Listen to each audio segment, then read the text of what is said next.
Hello, welcome back my dear students of class 10th. Dear student, I am Rajendra Rai from LPM Public School, Gola Bazar, Gorakhpur. Dear student, I am a biology teacher who is presenting the video that is for your learning. My dear students, currently you are learning the series of the videos of the chapter evolution, that is the subchapter of the heredity and evolution genetics. So let it start. Evolution,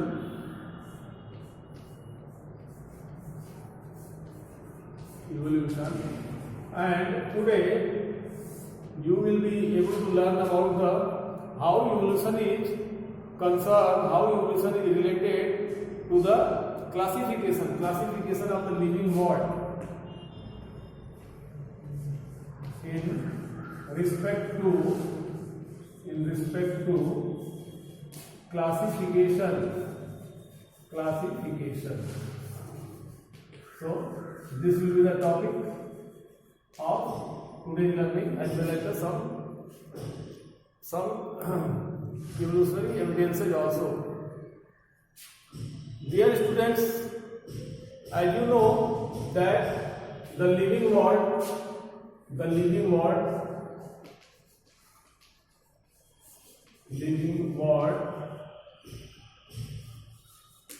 get classified into two categories. Those categories are having some similar character, and there are differences between these two categories on the basis of the characteristics they have. Characteristic means the features that the living organism have. So as you know, whole living world is divided into two groups on the basis of their cell structure. On the basis of the characteristic of the cell, they get divided into two groups like prokaryotes and eukaryotes.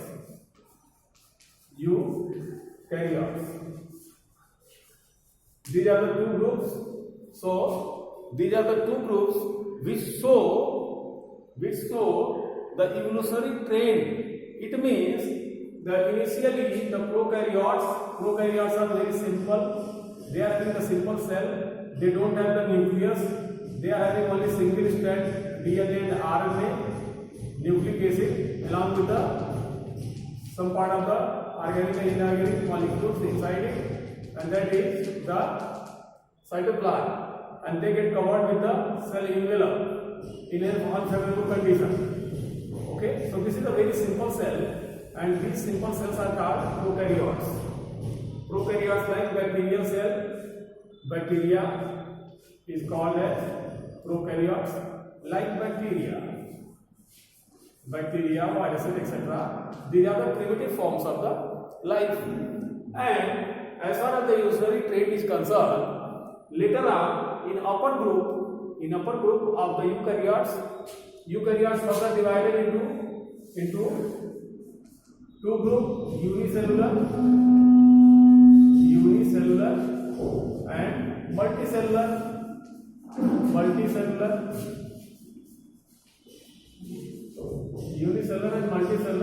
organisms. So my dear students, if you consider the structure of the unicellular structure, means if you consider the structure of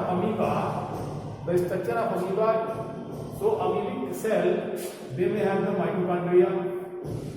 It is having mitochondria, it is having lysosome, it is having double strand DNA in it, in nucleus, it is having ribosomes, it is having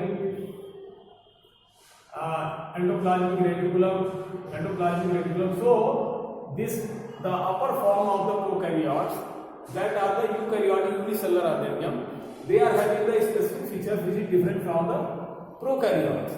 So therefore, you are looking here the evolutionary trend, evolution from the simple cells like prokaryotes of the unicellular organism, that is the amoeba, amoebic structure, or other unicellular organisms which are having the complete cell are made.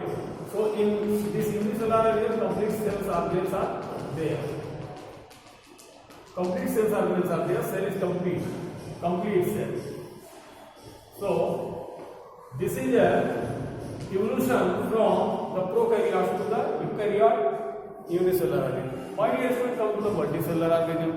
The multicellular organism definitely they will have the different features, different types of the features, like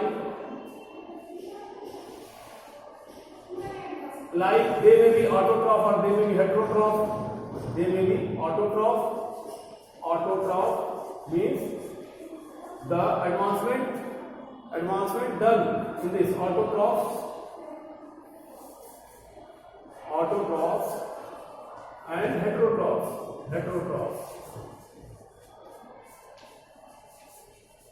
Autotrophs and heterotrophs. So this is the mode of the nutrition. Autotrophs means plants, and heterotrophs means fungi and animals.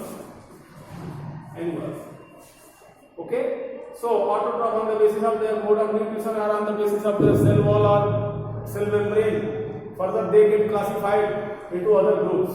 So, my dear students, these are some groups. These autotrophs, they are having the some characteristic. That characteristic may be the same, but some characteristic they differ from each other.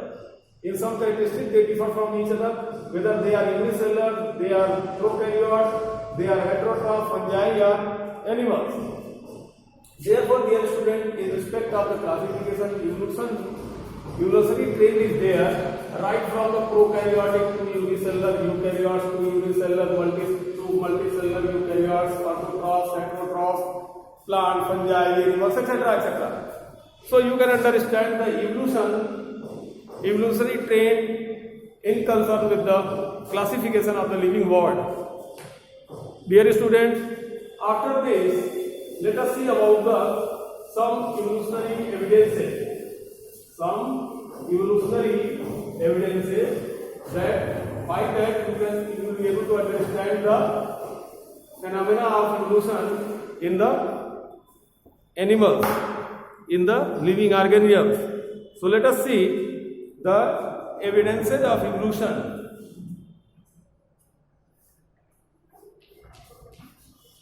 Evidences of evolution.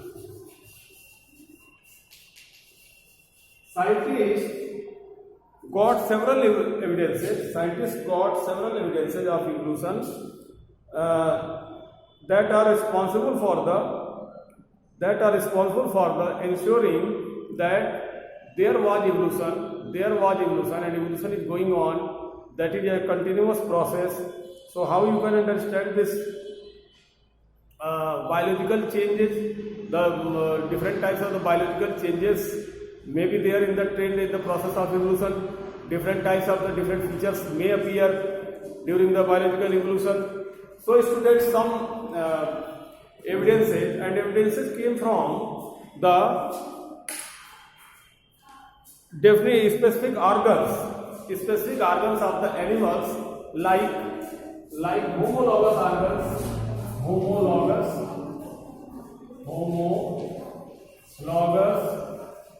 organs, analogous organs,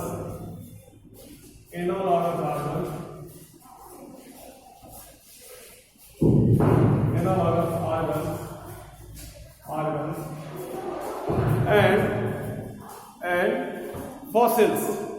Last one, that is the fossils. So you will be able to understand from the about the evolution from the different organs, which are the evidences of the evolution, that it proved that there was evolution. And how it can be proved? The homologous organs, take the example of forelimb. Take the example of forelimb of bat,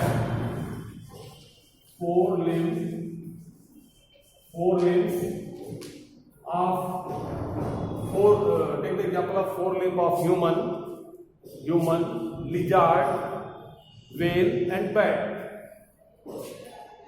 human, lizard, whale, and bat. Dear students, these are the mammals. These are the mammals. This is reptile. But as far as the function is concerned, the forelimb in all these animals having the different types of the functions. So if organs that is the same, if organs are same and they get designed for the different types of the functions, then that organs will be called as homologous organs. Homologous organs. Example of the forelimb of human, lizard, and whale and bat. Why it is so? It is so because of the forelimb of human means hand. Hand of the human, that is especially for the catching the things, eating food, catching the things, weightlifting and other things, writing, reading. Okay, so these are the different functions that is done by the human.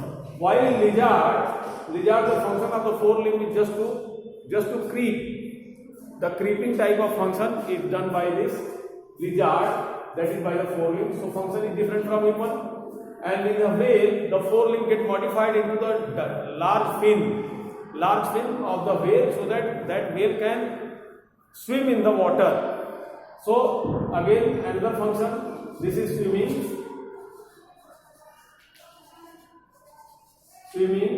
creeping,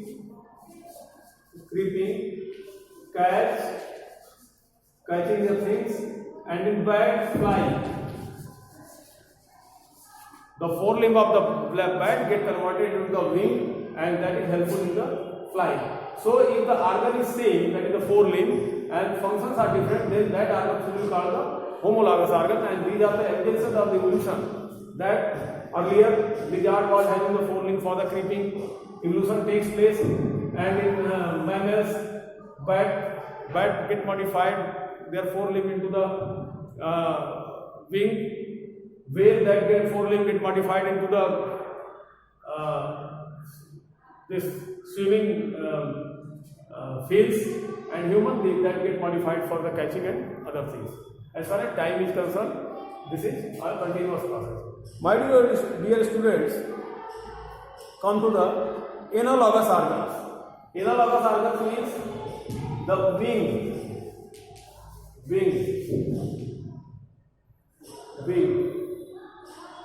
The organ is same,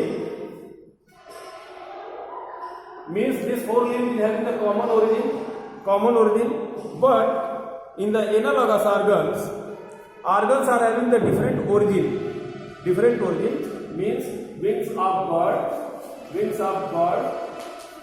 and wings of insects. So the organ is same, that is having the different origin.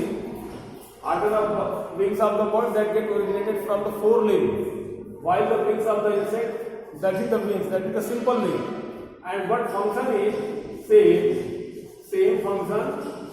They function as the flying organ. So insects fly with the help of the wings, and birds fly with the help of the wings, but their origin points are different. They get originated from the different organs. That is why they are called as analogous organs. So this is the concept of the homologous organ. This is the concept of the analogous organs. And now come to the evidences that is available as the fossil. Means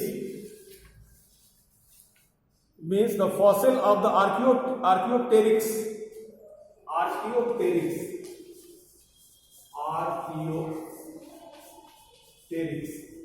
Archaeopteryx was found in the age of the dinosaurs. This was a reptile, but this reptile was the flying reptile.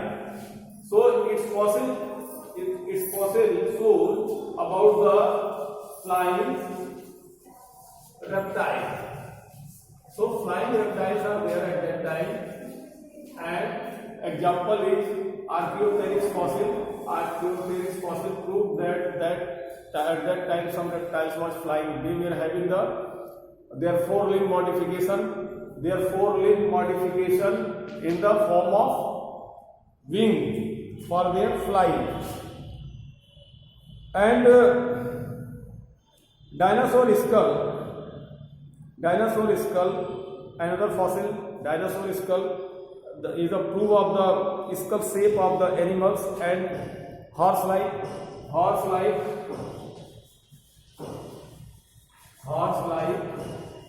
skull of dinosaurs.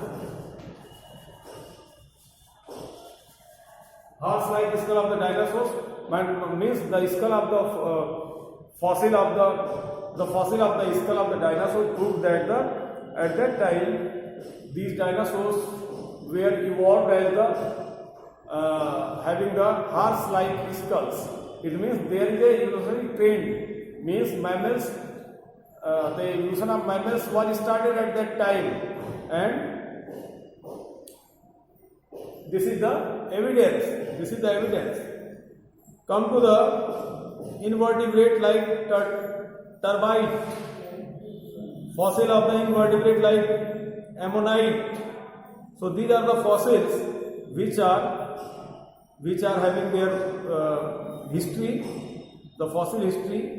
The age of the fossil that is decided by the relative method and carbon dating method. Fossil age, relative method, and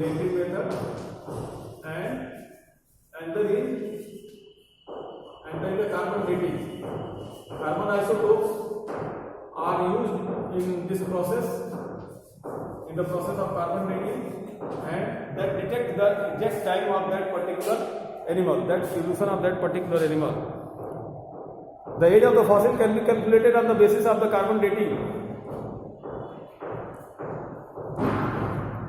On the property of the radioactive element uranium to transfer into the lead through the several intermediate stages. Therefore, by calculating the amount of lead in rocks, one can approximately estimate the age of the fossil. This is the carbon dating.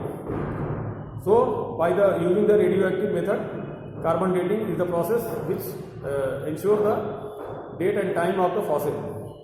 Relative method. In the relative method, we dig into the earth and start finding fossils at different levels. Relative method means the fossils at different methods. Fossils at different level of earth means the age of that particular level of the earth proves that the age of the fossil. So these are two methods, relative method and carbon dating method, to ensure the age of the fossil, the age of that particular animal of which we are getting the fossil. So my dear students, thank you very much for watching this video. Keep it like and subscribe my channel. Thank you. Have a good day.